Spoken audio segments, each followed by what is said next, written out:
Se você já ouviu falar de Platão, provavelmente você já ouviu falar da República. Ela é considerada a obra máxima desse grande pensador, desse grande filósofo. Na República, Platão aborda uma série de coisas, inclusive ele faz alguns comentários a respeito da democracia. Esses comentários geram para muitas pessoas comportamentos ambíguos, pensamentos que acabam afastando um pouco sobre esse ideal democrático. No vídeo de hoje, a gente vai abordar um pouco mais desse pensamento sobre a democracia em si e aprender a contextualizar o filósofo no tempo e no espaço. Fica com a gente, então.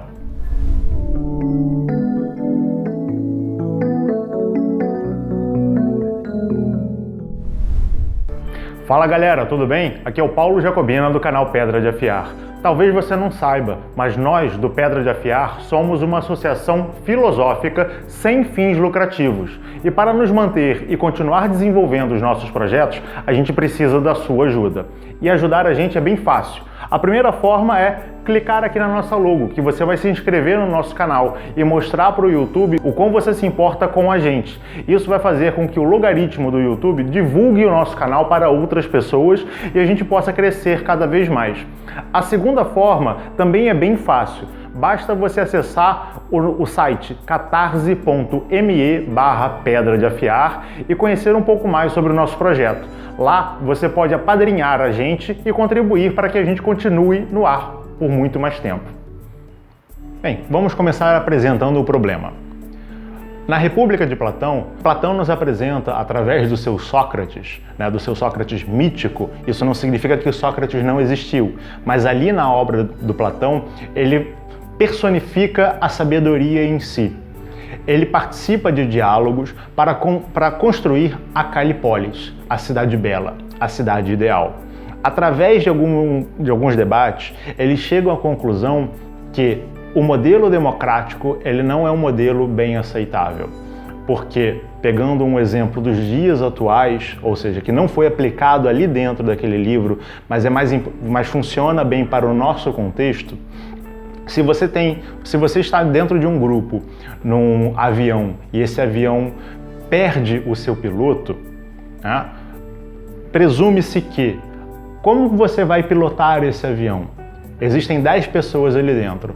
Um é um piloto aposentado. Os outros 9 nunca pilotaram um avião. Se você abrir para o debate democrático, é possível que os outros 9 passageiros tenham uma opinião divergente da opinião desse piloto. Logo, o avião acabará caindo, porque 9 pessoas que não têm expertise alguma irão opinar sobre um determinado assunto em detrimento daquele que conhece o assunto em si. Esse é um problema que Platão apresenta, uma crítica que Platão faz ao modelo democrático. É claro que, antes da gente aplaudir esse pensamento, é importante a gente fazer algumas ressalvas que são importantes. De fato, dentro de um modelo democrático muito simples, como é esse caso em si, de fato, esse exemplo faz sentido. E a gente prefere que exista um especialista ali dentro, julgando aquilo que é importante para pilotar o avião, do que um grupo de pessoas que não conhece o assunto. Verdade, isso é importante. E aí a gente pode fazer uma alusão a um pensamento posterior de um outro filósofo que era o Aristóteles. O Aristóteles falava de sabedoria prática. Ou seja, a pessoa não basta ter um conhecimento teórico, ele tem que ter um conhecimento prático. Isso é importante porque, quando a gente pega essa crítica que Platão fez a esse modelo democrático, a gente tende a colocar na mão de especialistas determinadas coisas. Mas esse especialista, não necessariamente ele sabe como as coisas funcionam. Um exemplo bem simples para você entender. Talvez você já tenha feito o curso de direção, você já tenha tirado a sua carteira de motorista, já tenha a sua CNH. Você aprendeu no seu curso de direção uma série de teorias, mas quando você pegou o carro para pilotar pela primeira vez, você não sabia nada do que era a prática da direção. Porque o conhecimento teórico e o conhecimento prático nem sempre eles são conjugados. Então é importante, quando a gente vai buscar um determinado especialista, saber que ele tem conhecimento prático, não apenas conhecimento teórico. Essa é a primeira crítica que se faz. A segunda crítica que nós temos que ter é em relação a contextualizar o pensador no tempo e no espaço. É importante que a gente entenda que Platão, como grego daquele período em si, ou melhor, como membro da sociedade ateniense, vivia num modelo democrático.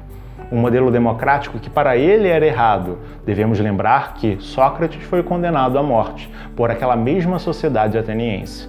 Sócrates, o grande ídolo, mentor de Platão.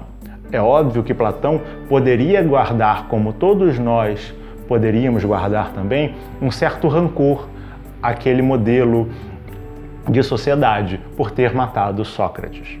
Mas nós podemos levar apenas isso em consideração.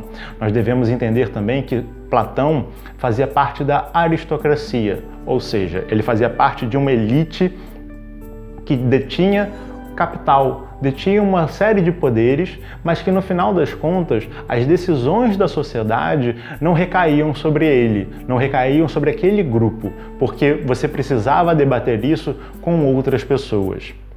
É natural pensarmos que, em função disso, o Platão também se sentia esvaziado do poder decisório, entendendo que ele, por ser da aristocracia, seria muito mais apto a decidir determinadas coisas do que alguém que trabalhava, como nós chamamos hoje em dia, no chão de fábrica. Uma pessoa que não teve uma instrução como ele teve, porque pertence a uma outra categoria social. Além disso, também é importante contextualizarmos o fato de que, quando você pega apenas a República de Platão, de fato, ele apresenta essa crítica contundente à democracia. Mas quando apresentamos a obra do Platão como um todo e percebemos que bem depois dessa obra magnífica que é a República, Platão nos apresenta uma obra chamada Das Leis. Nas leis, Platão apresenta, dentre outras coisas, a própria democracia. E ali nela, ou seja, com a maturidade do seu pensamento, ele fala: talvez a democracia não seja o melhor modelo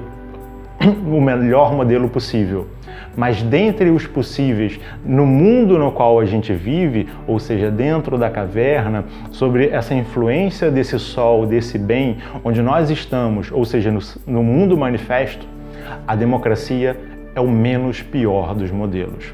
Isso é importante a gente aprender a contextualizar. É importante a gente saber quem foi aquela pessoa que escreveu determinado assunto.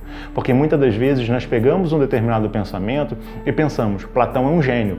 Isso é verdade. Ele era um grande filósofo, mas ele não era sábio. Ele era apenas um grande filósofo. Os filósofos também erram. Sabendo relativizar essas coisas, sabendo contextualizar aquele pensador no tempo e no espaço, nós entendemos o cenário no qual ele escrevia, o cenário do qual ele falava. A gente comentou um pouco sobre isso no nosso vídeo sobre Nietzsche, em Deus Está Morto, onde também contextualizamos o pensamento do Nietzsche ali dentro.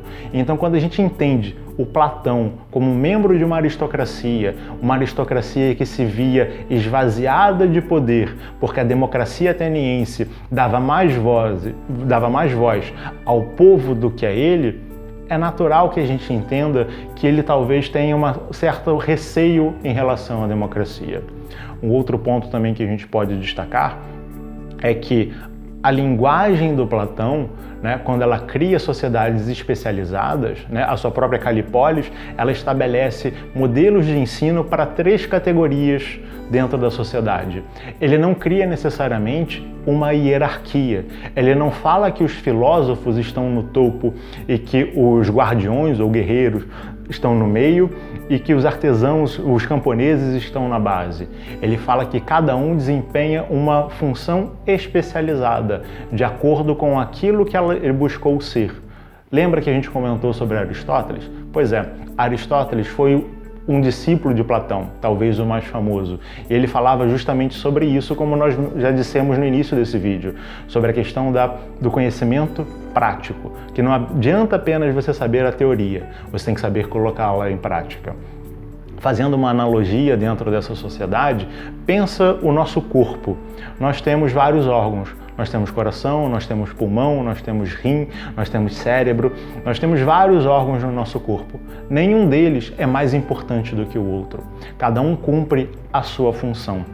Para Platão, quando você elimina essa bruma da subjetividade relacionada ao Platão no tempo e no espaço, você consegue atingir a essência do seu pensamento.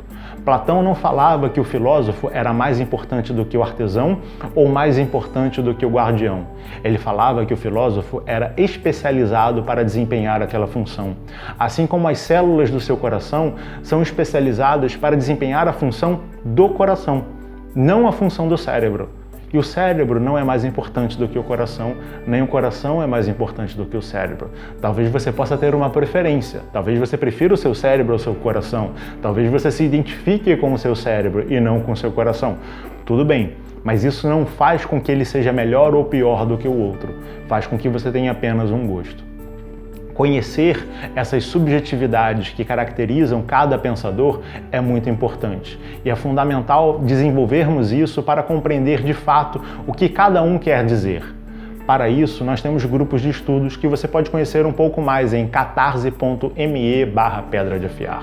Além disso, acompanhando os nossos vídeos, você começa a desenvolver esse pensamento um pouco mais crítico para aprender a ler os grandes clássicos e até comentários sobre eles. Assim, recomendamos que, caso não seja inscrito, se inscreva no canal. Clica no sininho de notificação, dá o seu like, deixa aqui o seu comentário e, além do mais, segue a gente nas nossas redes sociais, Instagram, Facebook, todo dia tem uma postagem interessante ali para te ajudar a refletir um pouco mais sobre todos esses pensamentos e desenvolver um verdadeiro pensamento crítico, não apenas aquele que aceita pronto informações de outras pessoas, mas sabe contextualizar aquele pensamento, sabe aquilo que foi deixado de lado ou sabe caracterizar o ponto de partida que serviu de base para aquele filósofo. Até a próxima. Tchau, tchau.